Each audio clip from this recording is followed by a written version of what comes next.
ನಮಸ್ಕಾರ ಸ್ನೇಹಿತರೆ, ಭಗವದ್ಗೀತೆಯ 19ನೇ ದಿನದ ಪಯಣಕ್ಕೆ ಸ್ವಾಗತ. ನಾವು ಇಂದು 3ನೇ ಅಧ್ಯಾಯವಾದ ಕರ್ಮಯೋಗದ ಅಂತಿಮ ಘಟ್ಟದಲ್ಲಿದ್ದೇವೆ. ನಮ್ಮಲ್ಲಿ ಅನೇಕರಿಗೆ ಒಂದು ಗೊಂದಲವಿದೆ. ನನಗೆ ಇದು ತಪ್ಪು ಎಂದು ತಿಳಿದಿದ್ದರೂ ನಾನು ಏಕೆ ಮತ್ತೆ ಅದೇ ತಪ್ಪನ್ನು ಮಾಡುತ್ತೇನೆ? ನಮ್ಮನ್ನು ಪಾಪದ ಹಾದಿಗೆ ಬಲವಂತವಾಗಿ ನೂಕುವ ಆ ಶಕ್ತಿ ಯಾವುದು? ಅರ್ಜುನನು ನಮ್ಮೆಲ್ಲರಿಗೂ ಪರವಾಗಿ ಕೃಷ್ಣನಿಗೆ ಇದೇ ಪ್ರಶ್ನೆಯನ್ನು ಕೇಳುತ್ತಾನೆ. ಕೃಷ್ಣನು ನಮ್ಮೊಳಗಿರುವ ಆ ಗುಪ್ತ ಶತ್ರುವನ್ನು ಹೇಗೆ ಗುರುತಿಸುತ್ತಾನೆ ಮತ್ತು ಅದನ್ನು ಸಂಹರಿಸುವ ದಾರಿ ಯಾವುದು ಎಂಬುದನ್ನು ಇಂದು ತಿಳಿಯೋಣ. ಅರ್ಜುನ ಉವಾಚ ಅಥಕೇನ ಪ್ರಯುಕ್ತೋ ಅಯಂ ಪಾಪಂ ಚರತಿ ಪೂರುಷಃ ಅನಿಚ್ಛನ್ನಪಿ ವಾರ್ಷ್ಣೇಯ ಬಲಾದಿವ ನಿಯೋಜಿತಃ.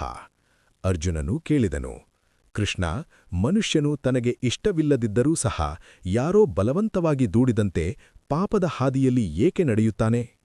ಶ್ರೀ ಭಗವಾನುವಾಚ ಕಾಮ ಏಷ ಕ್ರೋಧ ಏಷ ರಜೋಗುಣ ಸಮುದ್ಭವಃ ಮಹಾಶನೋ ಮಹಾಪಾಪ್ಮ ವಿದ್ಯೇನಮಿಹ ವೈರಿಣಂ. ಕೃಷ್ಣನು ನೇರವಾಗಿ ಉತ್ತರ ನೀಡುತ್ತಾನೆ. ಅದುವೇ ಕಾಮ, ಬಯಕೆ ಮತ್ತು ಕ್ರೋಧ, ಕೋಪ. ಇವು ರಜೋಗುಣದಿಂದ ಹುಟ್ಟುತ್ತವೆ. ಕಾಮವು ಎಂದಿಗೂ ತೃಪ್ತಿಯಾಗದ ಬೆಂಕಿಯಂತೆ.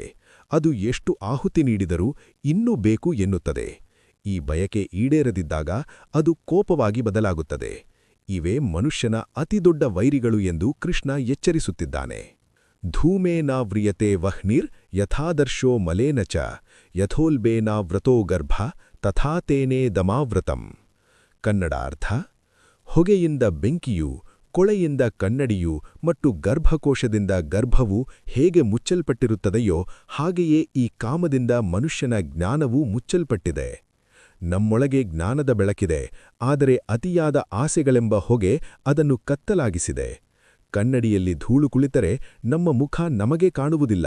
ಹಾಗೆಯೇ ಕಾಮವು ನಮ್ಮ ಬುದ್ಧಿಯನ್ನು ಮಬ್ಬುಗೊಳಿಸುತ್ತದೆ. ಈ ಶತ್ರುವು ಇರುವುದು ಎಲ್ಲಿ ಗೊತ್ತೇ? ನಮ್ಮ ಇಂದ್ರಿಯಗಳಲ್ಲಿ, ಮನಸ್ಸಿನಲ್ಲಿ ಮತ್ತು ಬುದ್ಧಿಯಲ್ಲಿ ಅಡಗಿಕೊಂಡು ನಮ್ಮನ್ನು ದಾರಿ ತಪ್ಪಿಸುತ್ತಾನೆ. ಆದ್ದರಿಂದ ಅರ್ಜುನನೇ, ಮೊದಲು ನಿನ್ನ ಇಂದ್ರಿಯಗಳನ್ನು ಹತೋಟಿಗೆ ತಂದುಕೋ. ಇಂದ್ರಿಯಗಳಿಗಿಂತ ಮನಸ್ಸು ಶ್ರೇಷ್ಠ, ಮನಸ್ಸಿಗಿಂತ ಬುದ್ಧಿ ಶ್ರೇಷ್ಠ, ಬುದ್ಧಿಗಿಂತಲೂ ಆತ್ಮನು ಶ್ರೇಷ್ಠ. ಆ ಪರಮೋಚ್ಚವಾದ ಆತ್ಮನ ಸಹಾಯದಿಂದ ನಿನ್ನ ಬುದ್ಧಿಯನ್ನು ಸ್ಥಿರಗೊಳಿಸು ಮತ್ತು ಈ ಕಾಮರೂಪಿ ಶತ್ರುವನ್ನು ಸಂಹರಿಸು ಎಂದು ಕೃಷ್ಣ 3ನೇ ಅಧ್ಯಾಯವನ್ನು ಮುಕ್ತಾಯಗೊಳಿಸುತ್ತಾನೆ.